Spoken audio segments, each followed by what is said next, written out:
ایک بار ایک شریر یہودی نے محض شرارت میں حضرت محمد مصطفیٰ صلی اللہ علیہ وآلہ وسلم کی خدمت میں کھجور کی ایک گٹھلی پیش کی اور یہ شرط رکھتے ہوئے کہا کہ اگر آپ آج اس گٹھلی کو مٹی اور پانی کے نیچے دبا دیں اور کل یہ ایسا تناور کھجور کا درخت بن کر زمین پر لہلہانے لگے جس میں پھل یعنی کھجوریں بھی پیدا ہو جائیں تو میں آپ کی تعلیمات پر ایمان لیے آؤں گا، گویا مسلمان ہو جاؤں گا۔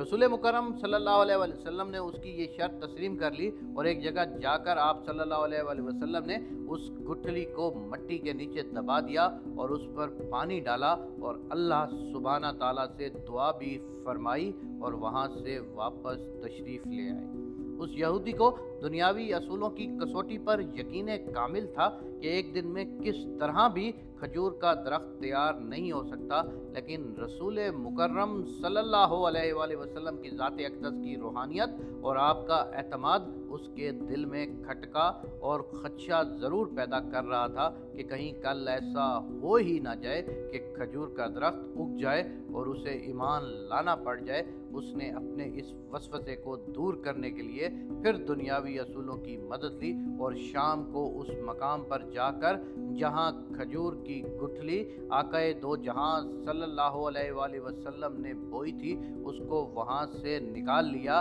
اور خوش واپس آ گیا کہ اب کھجور کا نکلنا تو درکنار، کھجور کے درخت کا نکلنا ہی محال ہے، لیکن وہ نہیں جانتا تھا کہ جب معاملہ اللہ سبحانہ تعالیٰ اور اس کے رسول صلی اللہ علیہ وآلہ وسلم کے درمیان ہو تو دنیاوی اسباب بے معنی ہو جاتے ہیں۔ اگلے دن آقائے دو جہاں صلی اللہ علیہ وآلہ وسلم اور وہ یہودی مقام مقررہ پر پہنچے تو وہ یہودی یہ دیکھ کر حیران رہ گیا کہ وہاں ایک تناور درخت کھجور کے کھجوروں سے لدا کھڑا ہے۔ اس یہودی نے جب اس کی کھجور کو کھایا تو اس میں گٹھلی نہیں تھی تو اس کے منہ سے بے اختیار نکلا، اس کی گٹھلی کہاں ہے؟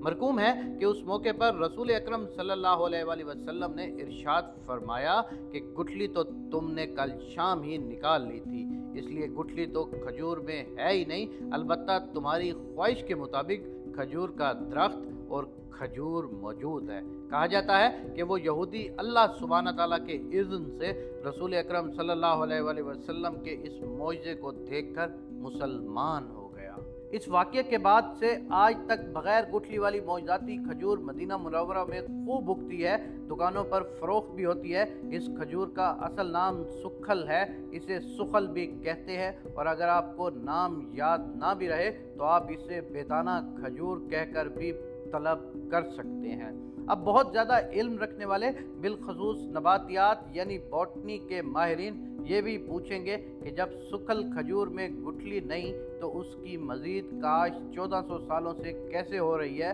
تو بتانے والوں نے بتایا ہے کہ اس کے سوکھے پتے کھجور کے باغوں میں مٹی میں مدغم ہو کر نئے پودوں کی بنیاد بن جاتے ہیں۔ رسول اکرم صلی اللہ علیہ وآلہ وسلم کے معجزات میں سے یہ بھی ایک معجزہ ہے کہ اللہ تبارک و تعالیٰ نے رسول اکرم صلی اللہ علیہ وآلہ وسلم کی کہی ہوئی کسی بات کو رد نہیں کیا۔ اللہ تبارک و تعالیٰ سے یہ دعا ہے کہ ہمیں نبی اکرم کے بتائے ہوئے اصولوں پر زندگی پر عمل کرنے کی توفیق عنایت فرمائے، آمین یا رب العالمین۔